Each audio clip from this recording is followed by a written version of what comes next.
प्यारे विद्यार्थियों, मैं आपका अपने यूट्यूब चैनल में बहुत-बहुत स्वागत करता हूं। और मैं आपको बता दूं कि मैं अभी आपको हाई स्कूल का आज का पेपर जो है 27 फरवरी का खत्म हुआ और यहाँ पर आज का जो सॉल्यूशन है 824 ईजे जो ग्रुप है उसका, ठीक है ना? आइए हम लोग देखते हैं। बाबू ध्यान देंगे, यहाँ पर पहला कह रहा है किसी वस्तु का अवतल दर्पण द्वारा बना प्रतिबिंब आभासी, सीधा एवं वस्तु से बड़ा पाया जाता है। आपको मैंने पढ़ाया था बाबू, मैंने आपको पढ़ाया है, आपको पता होगा कि जब हमने पढ़ाया था तभी हमने बताया था कि जब हम लोग कोई भी दर्पण है और मान लीजिए वहां पर जो है कि जब हम लोग इस प्रकार से अवतल में ही क्या करते थे, यहाँ पर फोकस है और इसके जब इधर आता था तभी तो आभासी बनता था प्रतिबिंब, आभासी दर्पण के पीछे बनता है। तो यहाँ पर जो डी नंबर है, पहले का जो आंसर होगा वो डी नंबर है, इस दर्पण के ध्रुव तथा मुक्त फोकस के बीच रखने पर, ठीक है। दूसरा क्वेश्चन कह रहा है किसी शब्दकोश में पाए छोटे अक्षरों को पढ़ते समय आप निम्न में से कौन सा लेंस पसंद करेंगे? तो ध्यान देंगे, लेंस वहां पर देखेंगे, कह रहा है अक्षरों को पढ़ते समय, छोटे अक्षरों को पढ़ते समय नहीं, छोटा अक्षर है उसको पढ़ना है तो 5 सेंटीमीटर का जो है उत्तल लेंस हमारे लिए उपयोगी होगा। 5 सेंटीमीटर क्या होगा? उत्तल लेंस, अर्थात option number D, sorry B, C. दूसरे का सी। तीसरे की बात करें, किसी गोली दर्पण तथा किसी पतले गोली लेंस की फोकस दूरी प्रत्येक -15 सेंटीमीटर है। ये देखेंगे, दर्पण हो या लेंस हो, दोनों में अवतल लेंस जो होता है, अवतल दर्पण और अवतल लेंस दोनों क्या होते हैं? ऋणात्मक होते हैं। तो दोनों अवतल होंगे, अर्थात तीसरे का ए हो जाएगा, ठीक है ना। चौथा नंबर क्वेश्चन कह रहा है बाबू ध्यान देंगे, मानव नेत्र के जिस भाग पर किसी वस्तु का प्रतिबिंब बनता है, कार्निया पर बनता है प्रतिबिंब, सीधा सीधा मार देंगे आप। कह रहा है दो चालक तार जिनके पदार्थ लंबाई तथा व्यास समान है, लंबाई भी समान है और व्यास भी समान है, किसी वस्तु परिपथ में पहले श्रेणी में और फिर पार्श्व क्रम में संयोजित किए जाते हैं। श्रेणी क्रम और पार्श्व क्रम संयोजन में उत्पन्न ऊष्माओं का अनुपात, ऊष्मा का अनुपात ध्यान देंगे यहाँ पर, ये हो जाएगा 1/2। इसका स्क्वायर करेंगे तो 1/, कितना हो जाएगा? 4, अर्थात यहाँ पर हो जाएगा आपका 1/4, यानी पांचवे का सी।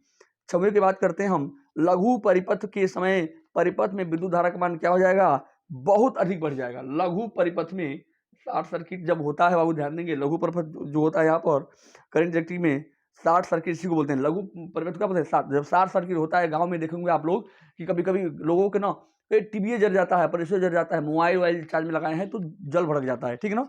तो ये शॉर्ट सर्किट बोलते हैं इसको, लघु परिपथ को। तो इस कंडीशन में छठवां का क्या हो जाएगा? सी।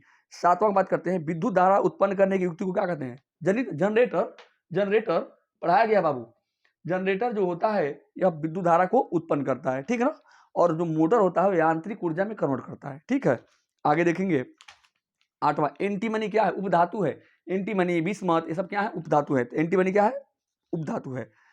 नौवां है लेड नाइट्रेट, PbNO3, PbNO3 का होल ट्वाइज, PbNO3 का होल ट्वाइज, अर्थात बी, ध्यान देंगे बी। यहाँ पर आगे बात हम करते हैं 10वें नंबर का, कह रहा है कि असंतृप्त हाइड्रोकार्बन, बहुत ही शानदार क्वेश्चन है बाबू, ध्यान दीजिएगा।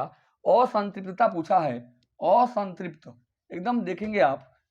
असंतृप्त का मतलब हुआ, यहाँ पर दिया है 2 और 6, 2 4 3 कोने से कट नहीं रहा है। यहाँ पर देखेंगे, यहाँ पर ध्यान देंगे, 2 दूनी 4 दू 6, यानी कि यह CnH2n+2 को फॉलो करता है, वह जो है संतृप्त होता है।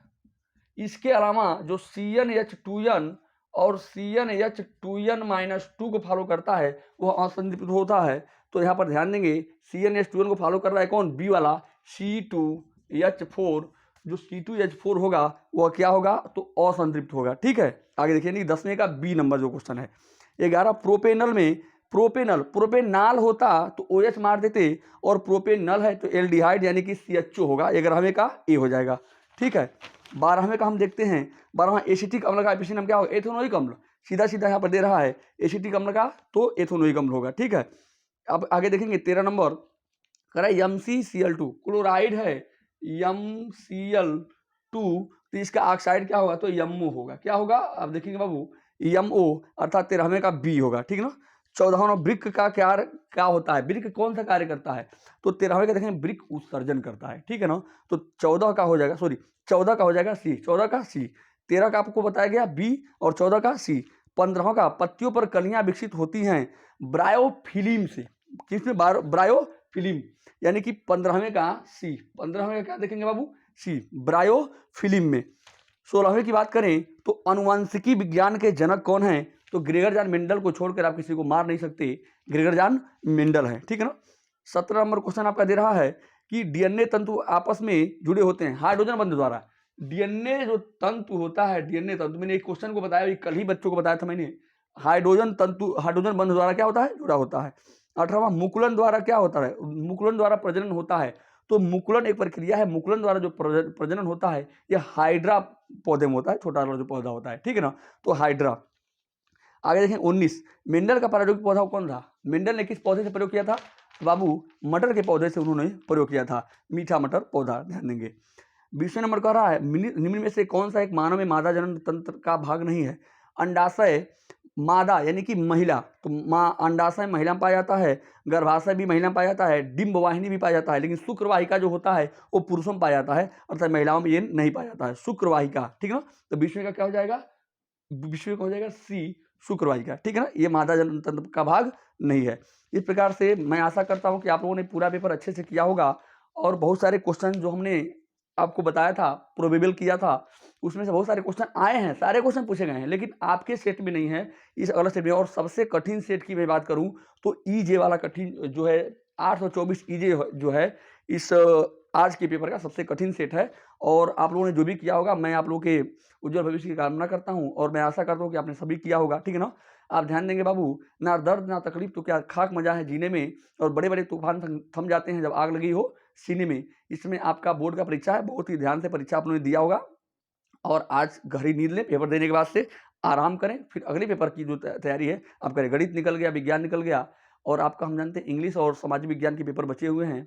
मेहनत करिए तन मन धन से, और आप जो है कि अपने भविष्य में कायम रखें, अच्छे से जो है कि काम करें। जय हिंद। फिर मैं मिलता हूँ आपसे अगले वीडियो में, तब तक के लिए आप सभी को जय हिंद, जय भारत।